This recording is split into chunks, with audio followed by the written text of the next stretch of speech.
Hi there, good evening and welcome to the Primetime News Bulletin on GHOne TV. This is News Tonight. My name is Emmanuel Agyabeng. Coming up in the next hour. Central region town of Agyabeng thrown into a state of shock and mourning as a man allegedly set entire family ablaze, killing himself after.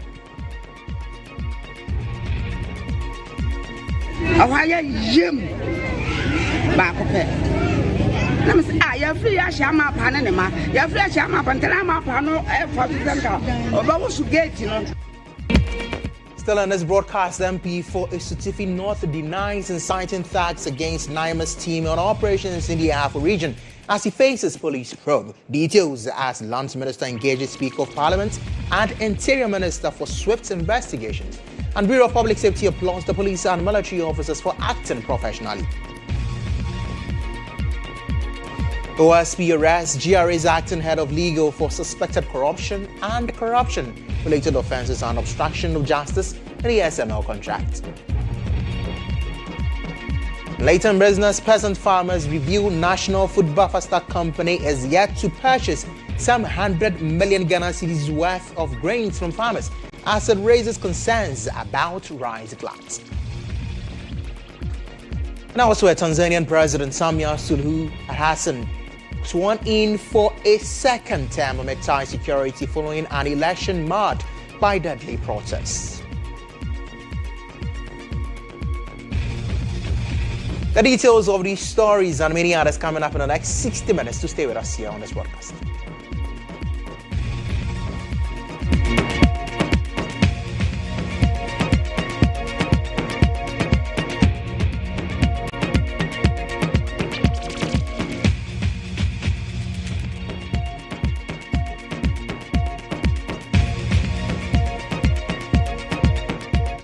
Many thanks for joining this broadcast live from our studios here at the Platinum Place, Northridge, Accra, Ghana.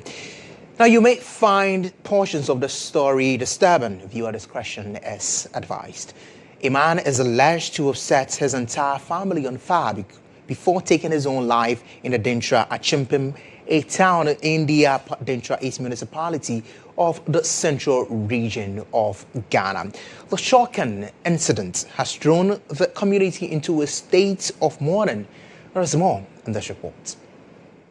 The suspect, identified as Yao Efriye, reportedly set his wife, 5 children and a 7-month-old grandchild ablaze while they were asleep in a single room. The incident occurred in the early hours of Saturday, November 1, 2025, between midnight and 1 a.m. According to GHOne News' Agyabeng, the suspect allegedly locked the door, poured a liquid substance suspected to be petrol, and set the room on fire. All 7 victims were burnt beyond recognition. After committing the act, Yao Efriye is said to have fled the scene and later committed suicide in a nearby cocoa farm. Sources reveal that the suspect and his wife had been experiencing marital problems, although it remains unclear what may have triggered the tragedy. Personnel from the Ghana National Fire Service and other security agencies in Dunkornofin rushed to the scene to douse the flames, but it was too late to save the victims. The assembly member for the area, Raymond Arthur, confirmed the incident and said the entire community has been left in a state of shock and disbelief. Now,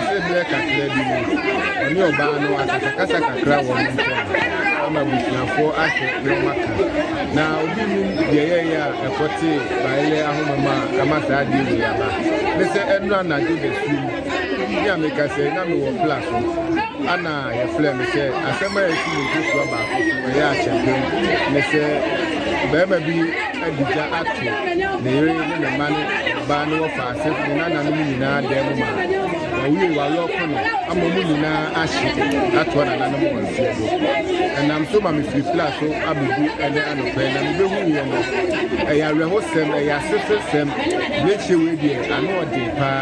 The deceased sister, Majua, and a neighbor explained that by the time the fire was extinguished, the victims had already been burnt beyond recognition.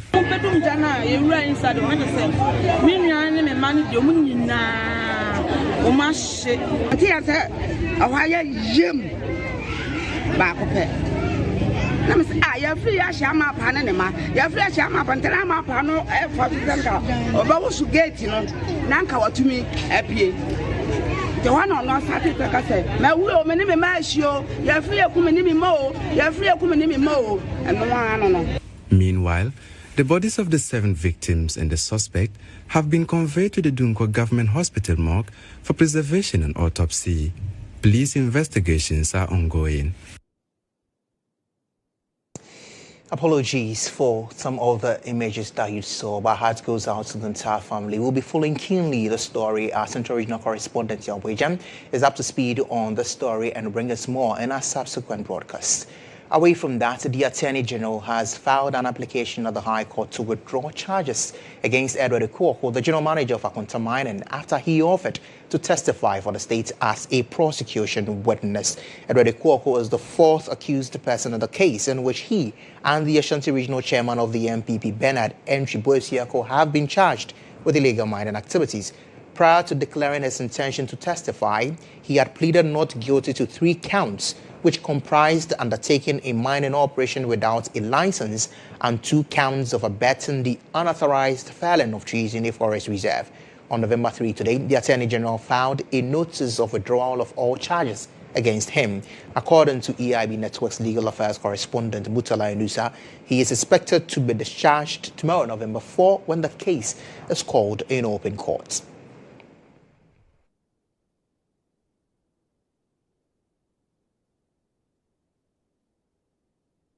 Let's stick to some other stories, and the Office of the Special Prosecutor has arrested the acting head of legal at the Ghana Revenue Authority, Freeman Saba. In a Facebook post, the OSP indicated that Mr. Saba is under investigation for suspected corruption and corruption-related offences, as well as obstruction of justice in respect of the GRA Strategic Mobilization Ghana Limited, that's SML revenue assurance contracts.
Away from that, the Ghana Journalists Association, GHOne, is demanding accountability from the Attorney General's Department and the Criminal Investigation Department of the Ghana Police Service on the discontinuity of the Ahmed Swale murder case. Reports indicate that a suspect was discharged from the Madina District Court, which went against the will of the Attorney General's office. In a press conference today at the Ghana International Press Center, the president of the GHOne, Albert Kwabena Jumfo, said the GHOne will get justice for the deceased journalist.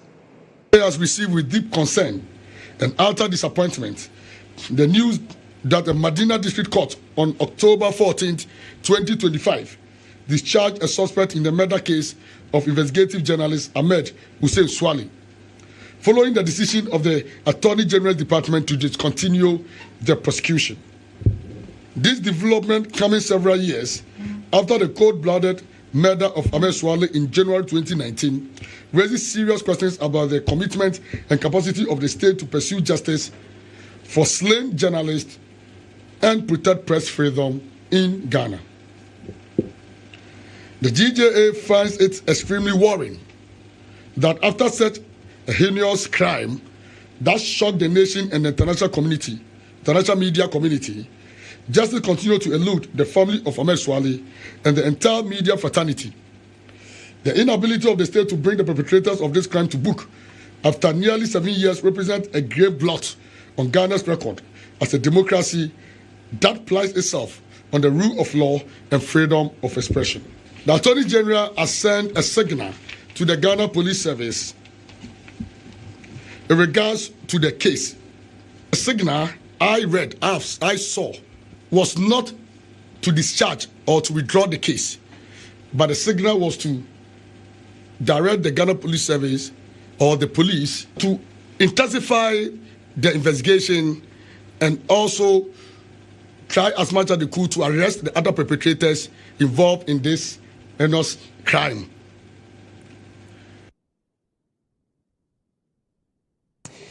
Well, on the same matter 2 weeks ago on State of Affairs, the Deputy Attorney General Justice from side indicated that the AG's office did not advise this continuation of the case, but they indicated that they are investigating the matter. He spoke to my colleague Bernard Abedu Lansa. We had to receive an update on this particular one. When we have it, we'll share with you on You're Simply the Best on TV when it comes to comprehensive news here on News Tonight. Stay with us after the break. We bring you an update on recent attacks against NIMOS agents over the weekend. Stay with us.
Welcome back from the break. This is still News Tonight on GHOne TV. My name is Emmanuel. Agyabeng. Up next is Insight.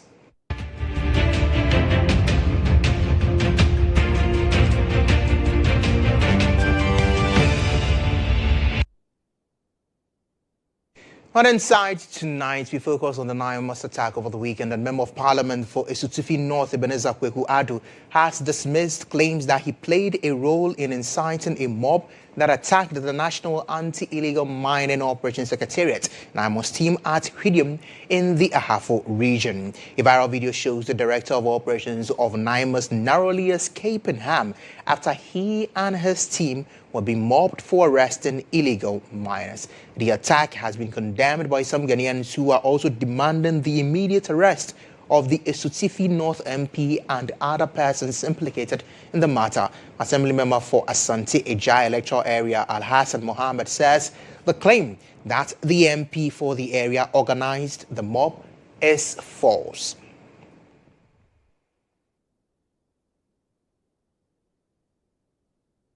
The Bureau of Public Safety, Dr. Nanaya Wakwada, has been speaking on the same matter. He described the attack as unfortunate, but commended the police and soldiers for handling the confrontation professionally. I want to commend the district police officer and his team for an excellent job done.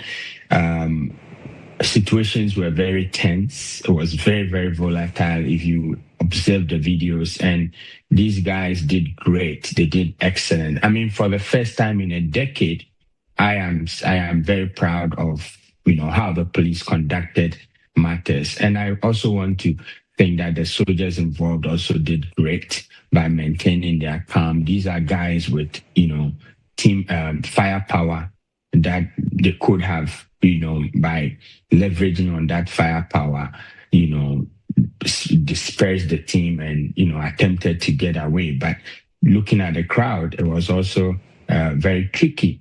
I mean, if they deployed firepower, they could not have probably taken care of the team of people, the excess number of people there. So I want to commend the security services in entirety for comporting themselves under such high pressure, undue provocation. They were doing nothing but their job, and these thugs, nation wreckers, decided to come against them in the manner that they did. I think that we must, when all the calm is done, we must identify the leaders of this, effort to really reward them. Well, in that same conversation earlier with my colleague Joshua Kojo-Mensah, the Bureau of Public Safety is also demanding immediate arrest, prosecution, and parliamentary probe into the unfortunate incident. We would want the Member of Parliament alleged to have, mobilized these irate youth to be brought to justice. As I speak to you, I'll be disappointed if he has not been invited by the police. And if every high-profile member who was involved in this shameless act should be invited by the police within 24 hours, possibly arrested and charged for obstruction of justice, obstruction of public officers from carrying their duties. They should be charged. And then we have called, because it involved an MP, or MPs, we have also called for the Speaker of Parliament to immediately constitute an independent panel to have a full-scale investigation into this. And The Inspector General of Police, Christian GHOne, has directed the CID headquarters to take over investigations into the attack on the NIMO's director and his team at GHOne. My colleague Isaac Abella joins me in with a copy of the statement. Tell us what really, walk us through the statement by the Ghana Police Service. Well, Agyabeng, the Ghana Police Service, from the statement they released, they gave a background info on what actually happened on Saturday, November 1, 2025, before they now brought to us what the steps they are taking. So they went ahead and started with the event or the incident happening on November 1, 2025. And they said that the NIMO's director and his team had arrested some illegal miners. And when that happened, the Member of Parliament for Esutufi North and his people came around there and then demanded the release of the people after they were taken to the police station at the Esutufis police station at Broni Krom, also in the Ahafo region. So as part of the police statement and a part of the things that the police seized were ammunition, unregistered cars, and some mobile phones that the police seized. And so what happened next was that while the suspects were being taken to the police station, the MP for Esutufi North, allegedly, as captured by the police statement, arrived with a group of men and demanded the release of the man. And that was where the chaos started. And so the police says that when NIMOS officials refused, the group forcefully freed the suspects and chased the team away. And later, a mob of about 600 people, alleged to have been incited by the MP, as stated by the police, stormed the GHOne police station to demand the man. So that is what the Ghana Police Service are saying, and that they've also condemned what happened, and they have frowned upon citizens attacking task force operations in the country. Well, speaking of the MP for Esutufi North, he has denied the portions of statements from the Ghana Police Service says that the tax, where we've seen comments suggesting that he incited the tax, yes, about 600 of them. Yes. What really has been the MP's justification? Yes, so the MP's justification is that he has released a statement too, a 2-page statement this afternoon.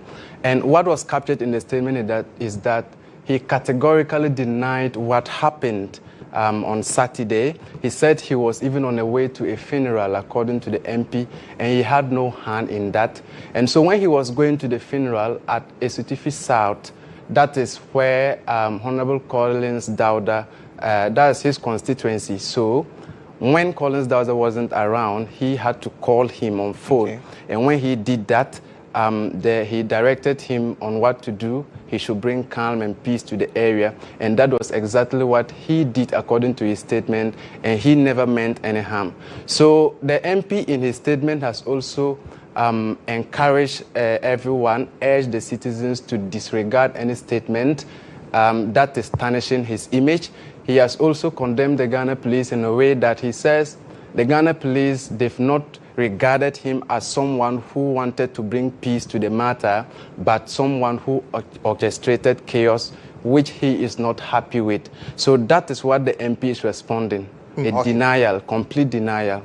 Of his alleged involvement. Of his alleged involvement, yes. Okay, Isaac Abela, thank you so much for bringing us details of both what the Ghana Police Service is saying and that of the MP. But well, the Lands Ministry has condemned the attack that happened on November 1. They have actually held meetings with the Speaker of Parliament, because it involves a Member of Parliament as well, the Ministry for the Interior, for the conduct for swift investigations into the event that happened over the weekend. But let's have some more conversations on this. We've been joined by security analyst Samuel Apia to really discuss the implications of the attack that we witnessed on November 1. Mr. Apia, good evening and thanks for your time. Good evening, and good evening to your listeners. We are grateful that you could join us. There is a commendation for the professional conduct of the security services here, the police service, when they came in respect of the matter. But tell us, what exactly are we dealing with here? We have 600 thugs interfering in the operations of a task force largely dominated by military officers. What are we dealing with? Well, it's unfortunate. We seem to be dealing with a growing sense of impunity, disregard for law and law enforcement officers. And I am quite, saddened that we are getting to a state where civilians will develop some bravado such that even in the full glare of security officials who are lawfully performing their duty and exercises, we will have civilians, mobbing up to attack them to the extent that they will have to run for their dear lives. I think it's really much unfortunate incident, and I share in the sentiment of many people who have condemned the activities and also commended the security officials, the kind of professionalism, the they exercised a great deal of discretion that I believe also helped in a larger extent not to have casualties. And in that sense, I believe both the military and the police did a very good job as how they handled the situation, regardless of the provocation that was so high, as you can see. But as for me, my worry has to do with to what extent are we going to have some of these young men and women, developing this attitude of disregarding the law and now being so emboldened, especially so if indeed the MP representing them was there and they still had the courage to confront the security men. What exactly did the MP say, or what did he do that made these men, young men and women, had the courage, mass up in large number, such that the police and the military have to, try as much as they could, as we saw in the videos. Well, Mr. Pia, the MP has said in the statement that he wasn't involved in any way. He wasn't involved in inciting tags against the security service. But really, what we witnessed over the weekend, does it give credence to calls for a declaration of a state of emergency and the whole approach to shoot to kill, largely escalating the force when it comes to this fight against illegal mining? Well, I think measures are in place already. What needs to be done most and to the large extent, in my opinion, is that much as the military officers or the security officials are being seen deployed all over, there should be intense education, okay? What is necessary is that the people must understand and accept the fact that the law doesn't permit them to do what they are doing.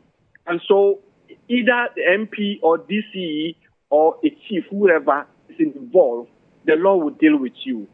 Calling for the state of emergency, if that happens, if the president declares state of emergency, trust me, then we are going to have these confrontations in so many areas because the people have not made up their mind that they will stop this illegal activity. In that sense, they will have to, or they will want to defend themselves. They will want to justify why they are in the bush or by the riverside doing the illegal activities. And so if the military officers and the security officials get there, there's the likelihood of, exchange of fires or gunshots and all of that. So we are going to have it tough to handle. And I believe this should have been the very nice way as we have the military officials going about trying to stop them. But I believe we should have engagement, communication, orientation at the community level for the people to understand the activity of these NIMOS officials. I believe the MPs have a role to play, the MMDCs have a role to play, and then the traditional authorities also have a role to play. If collectively we roll up this program, I believe in that sense we can make some progress. Thank you so much for speaking with us. We'll come to you later on for more on this particular subject matter. But let's now hear from the University Teachers Association of Ghana Youth, because they have been a stakeholder in the fight against illegal mining, asking the president to take more action, decisive action against the activities of these miners. Dr. Tutubuayan is a member of UTAC at the University of Education. Whenever he joins me via Zoom for a conversation. Doc, many thanks for joining us this evening. The conversation I just had with Samuel Appiah, security analyst, seems to suggest that escalating the force when it comes to illegal mining, his position is that it will lead to further confrontation. Rather, he believes in open dialogue and education and making people understand what we need to do as a country to save ourselves from the damage that we are seeing these illegal miners do. Is it a position you agree to, or are you opposed to that? So let me say good evening to the earlier speakers, and good evening to your good self and your viewers as well. Yes, to some extent, yes, I agree with him that if NIMOS is not managed well, it could lead to some, confrontations. Again, if you are having a case on our hands, just as the one that we are going through, where you have a certain member of parliament or certain members of parliament, at the center of accusation, then of course we could also degenerate into some of these things, and that is why UTAG consistently, believes that the state of emergency is something that we will need, as it were, integrating the state of emergency with other interventions will be something that, to a large extent, could help prevent some of these clashes between law enforcement agencies and the communities. It could also help, to expedite, judicial,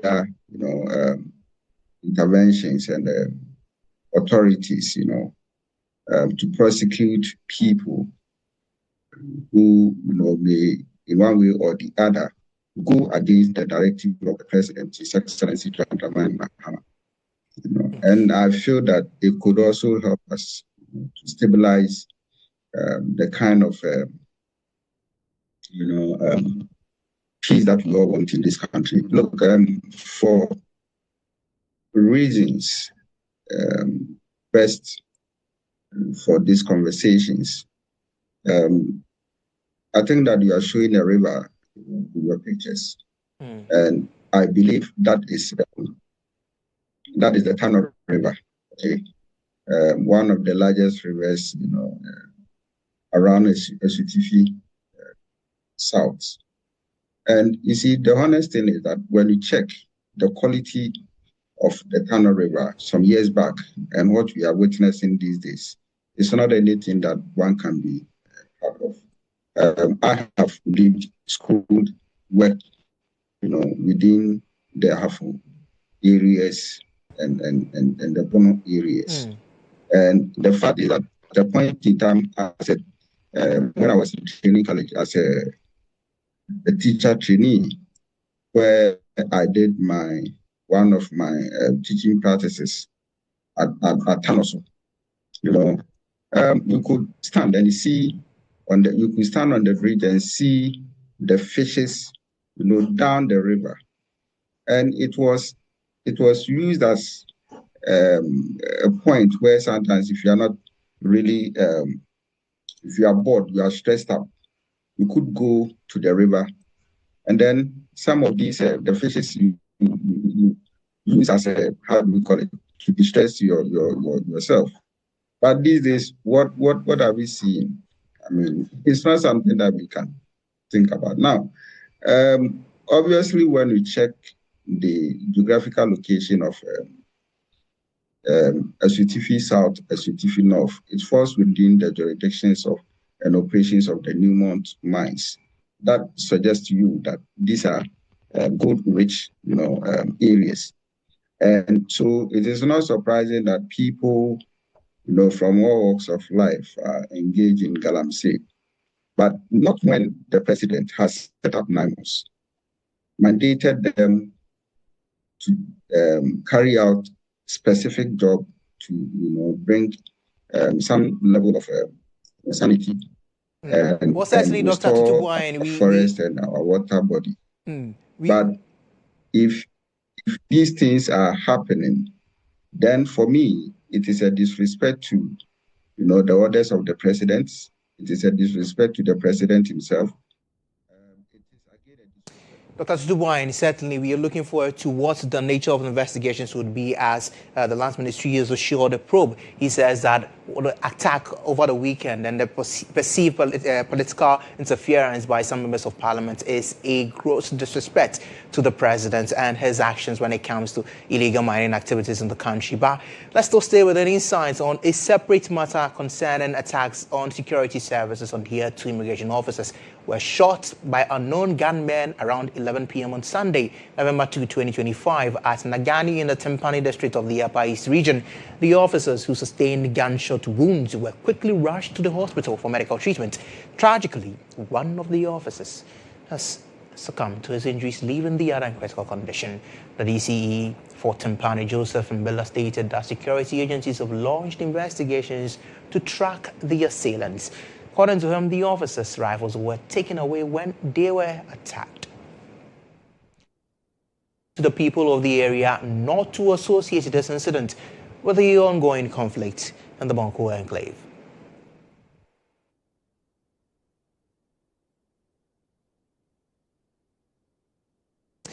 And I'll be it for Insight on News Tonight. Stay with us. We are with more after this break.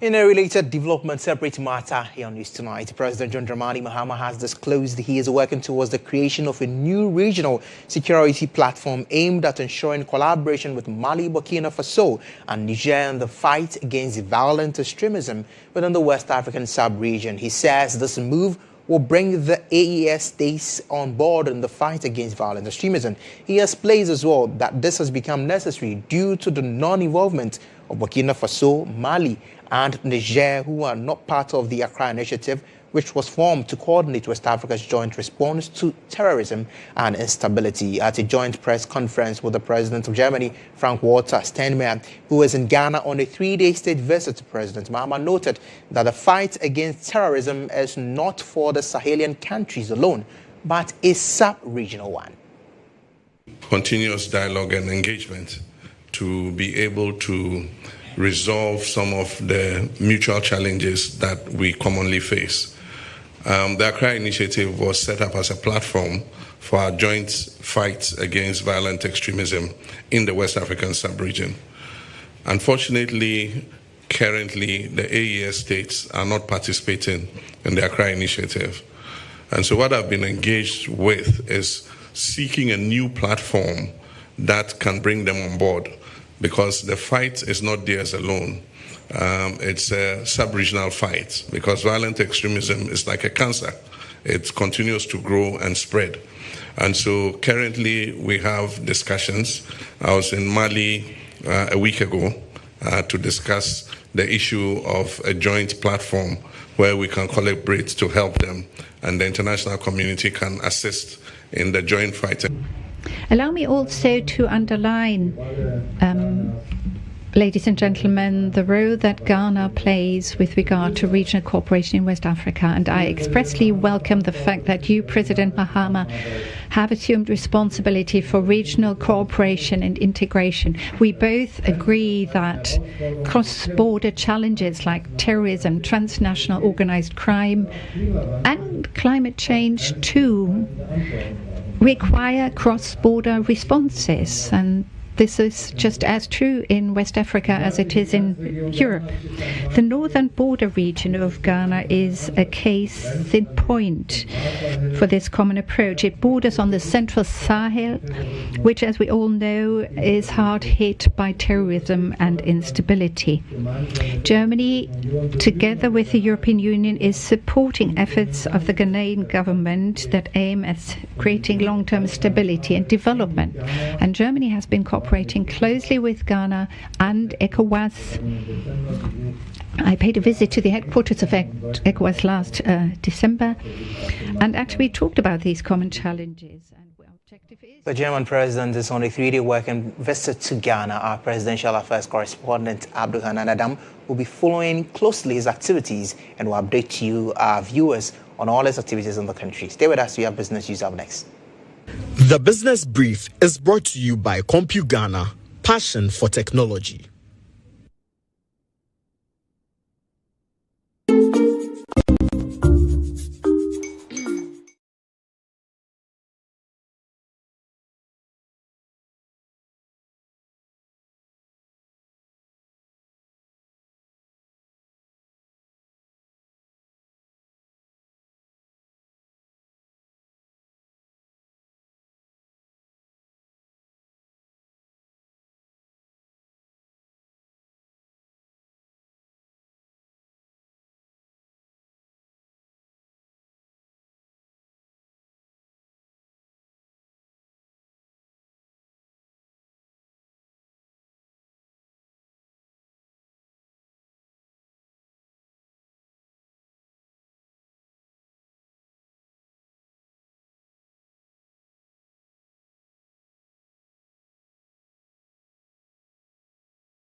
On a business brief, the State Housing Company Limited has embarked on an aggressive revenue mobilization drive to recover all outstanding debts owed the company.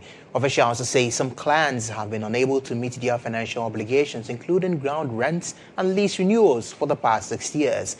Addressing the press, Managing Director for the company, John Bauer, announced that to incentivize clients to settle their debts, a 15% discount is being offered after December 31 this year. Today's Ghana requires sustainable financing models to keep housing delivery going. The State Housing Company Limited, though owned by the government of Ghana, is not a subvented company. What this means is that all of our operations are funded wholly by the money we generate through our operations. So today I am pleased to officially announce that we are embarking on a revenue mobilization campaign. It will run from today, November 3rd, to December 31st, 2025. And what we are offering is a 15% discount on all outstanding fees and obligations owed by our clients if they settle their debts in full during this period.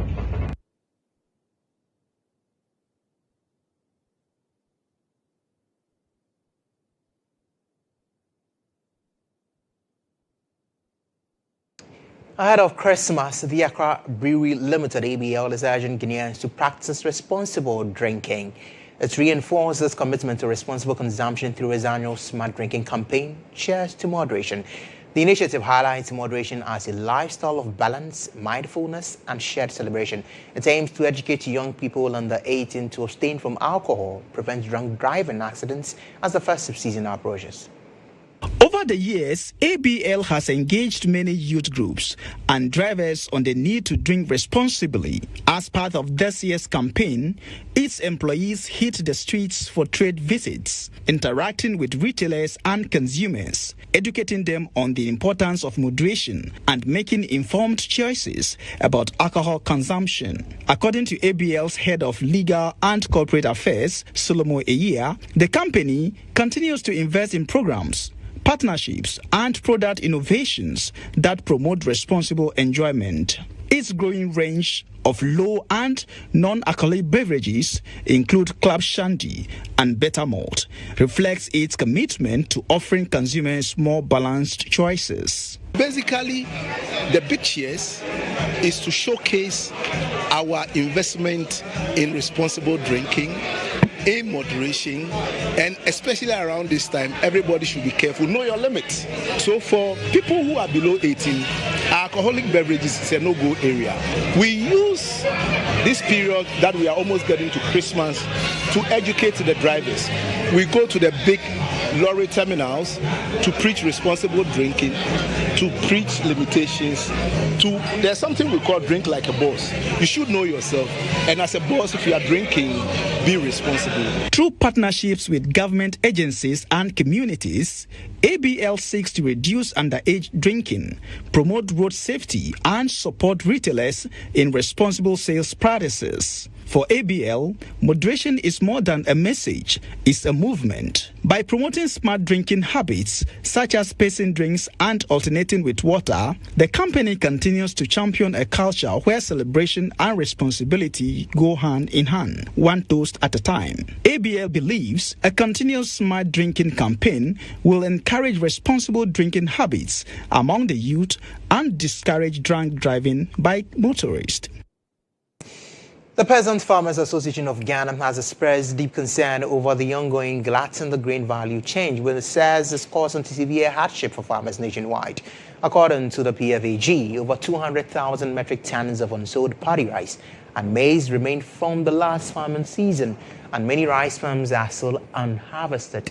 Following this unbearable condition, farmers now face threats from bird invasions, bushfires, and limited harvesting capacity, which would jeopardize investments.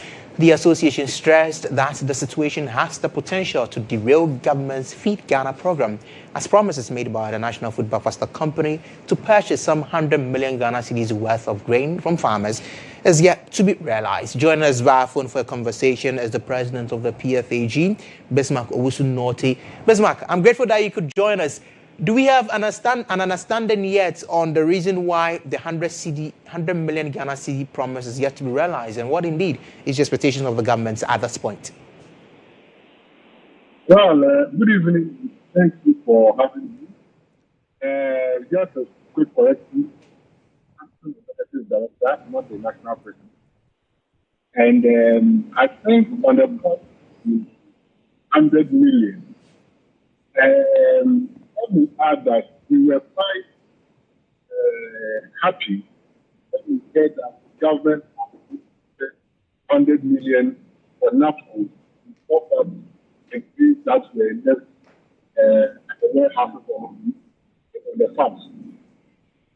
What we realized is if NAFCO has been able to mop up some of the farms, our farmers were not able to experience any license buying company on our farms to purchase those particular rights. So one would have thought with an allocation of help, we would have seen a reduction in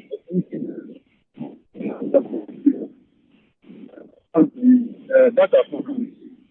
So that is why we are NAFCO should be able to publish for us to see so that we know who each license were assigned to buy the breed and from which farm the breed was from. And in addition, Bismarck Owusu-Nortey, I apologize. We'd have to end the conversation here. We'd have to rework our lines and have the conversation at a much better time. But we are grateful that you could make the time to speak with us. Let's now turn focus to matters in the world of sports. Monica Bukari is ready to bring us the latest in our world of sports. The Business Brief was brought to you by CompuGhana, passion for technology.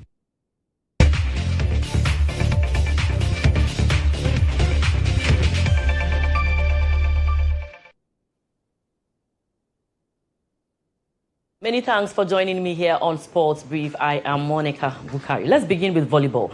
And the SAC Super Volleyball Championship, which kicks off this November, live on GHOne TV from the 16th through to the 23rd of November, according to the Mohamed Aputiog, has faced one of the toughest challenges, and that is funding. Speaking exclusively to EIB Sports on the game, he noted logistics plays a big role of setting standard. It has always been funding. It's Kasem. Because the standard you want it is funding. Yeah. I give you an example. You want to pay, you are playing, for this year we are playing about 7 days. You are going to pay referees. Every day you have to pay them, you have to feed them for the 7 days. You pay them allowances. Possibly sometimes you have to bath them and all of that. If the means were there, then it means you have to even accommodate them, you know. And that is big budget when it comes to even just the refereeing body alone. You understand me? Before, when we started, we struggled with venues. We had to rent Gamashi Hall. Renting Gamashi Hall for a day is no cheap money. So that is another big thing. And because initially volleyball wasn't up there, trying to get sponsorship was very difficult, you know. But then now, like I keep saying, now gradually we are making the mark and we are seeing some. Now, despite all the challenges, Mohamed Aputiok says this year's SAC Super Volleyball Championship is expected to bring the visibility and mileage the volleyball deserves on the continent. Like it is, when we started SVC, we always said that we wanted to go West Africa. And so I strongly didn't believe that we would have done it in just 4 editions. You know, I felt like, oh, it would have taken time and all of that, because it is a sport that even though a lot of people enjoy, we don't get the needed push and the needed visibility and mileage. And that's why I believe that Super Volleyball Championship is going to give volleyball the representation that it deserves. And on this note, I want to thank the EIB brand for coming on board to help us push this agenda. You guys have been amazing so far. You've done great with this project, and I believe that we can only grow from here. Sure.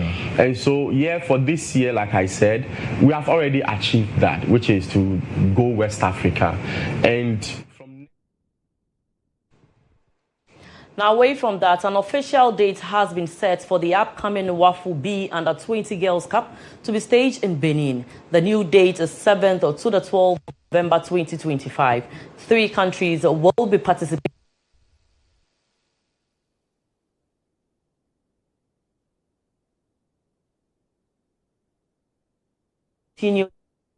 As they gear up for the 2nd edition of the WAFU B Under-20 Girls Cup. The team currently trains at the University of Ghana Stadium ahead of this important assignment. Ghana won the maiden edition hosted in Kumasi in 2023 after defeating arch rivals Nigeria 3-1 on penalties. The 3-nation tournament is expected to kick off from November 7 to 17 of 2025 in Benin.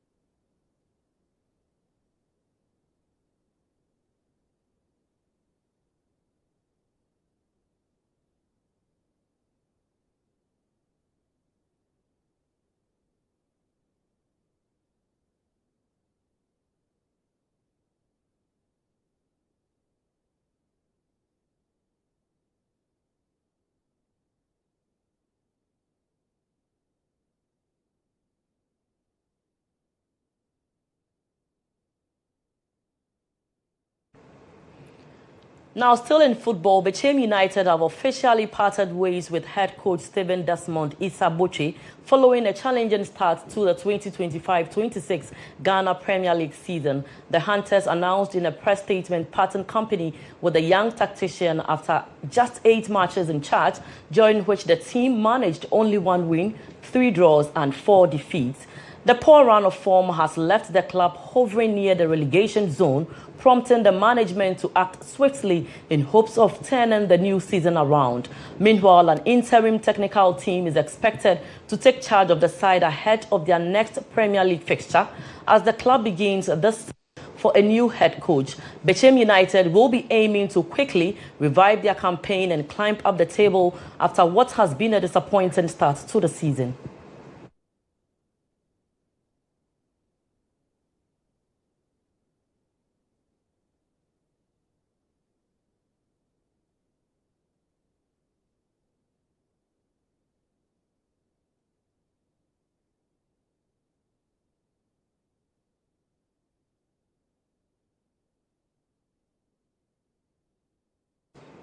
And that's all for sports. My name is Monica Bukari. Back to you, Emmanuel Agyabeng.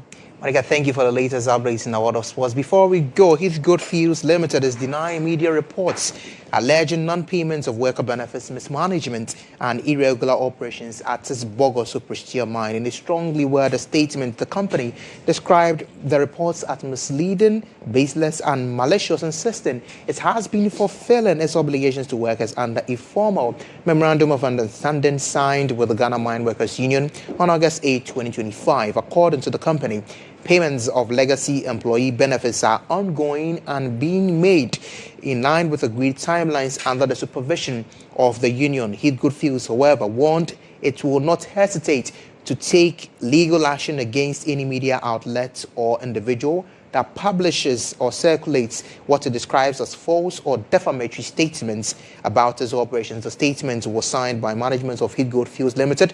Joining us by phone now for a conversation on this development is the General Secretary of the Ghana Mine Workers Union, Abdul Mumin Ghana. Good evening, Abdul. Good evening. We are grateful that you could join us on this subject. The details of the statement states that you had an MOU signed on August 8, 2025. Could you detail with us the agreements when it comes to employee benefits and whether or not Heath Goldfields has ever delayed in meeting those timelines stipulated? Yeah, first and foremost, evening to you and good evening to your viewers. I need to put on record that yes, we have entered into a memorandum of understanding, specifically on the 8th of August 2025, to the effect that all outstanding payments go to workers of the SWA, FGR, both Priscilla Mine, which have remained legacy debts or legacy benefits and are due employees. Heath Goldfields has agreed in the memorandum of understanding to settle these indebtedness to these workers. And there's a memorandum of understanding reflecting those terms and conditions. And I must say that over the period, Heath Goldfields has met his part of the bargain based on the timelines that both parties have agreed to. As a union, we thank you that you could clarify the details of that MOU and whether or not there has been agreement. But from what you say, there hasn't been any breach of the agreement. For those concerns that have arisen so far, what steps is the union taking so far to address them? There hasn't been any material breaches of the memorandum of understanding. What I recall about 2 months ago, was about some payment of Provident Fund which had to be rescheduled. But that essentially has been cleared.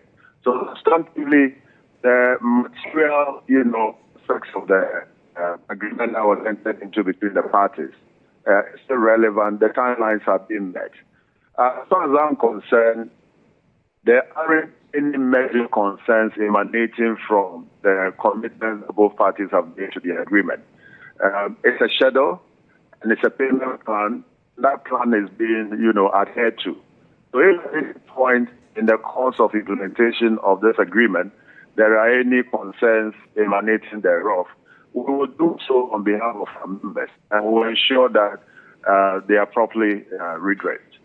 Agyabeng, Ghana, thank you so much for speaking with us here on News Tonight. He's the General Secretary of the Ghana Mine Workers Union. He confirms that there hasn't been any breach of the Memorandum of Understanding signed with Heath Goldfields, the Bogos mine. And he says that should there be any concern, they will take the fight and ensure that no member is shortchanged. Let's bring you some international news now.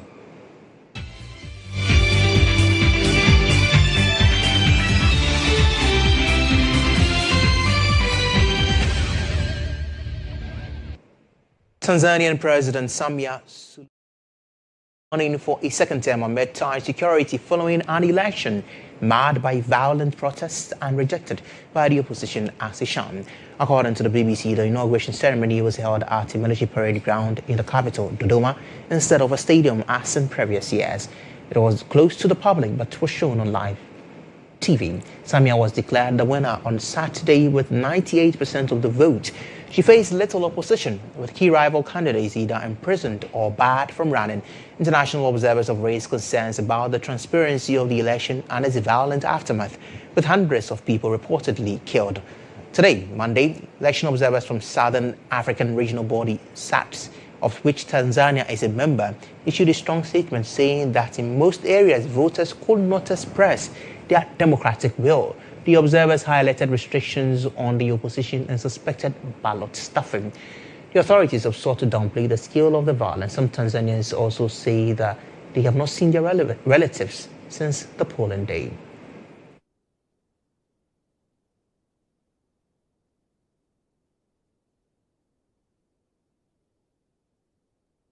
"60 minutes promised and delivered here on News Tonight. My name is Emmanuel Agyabeng. On behalf of the entire production team led by Benis Abubedu Lanza, we say thank you for watching and have a wonderful evening.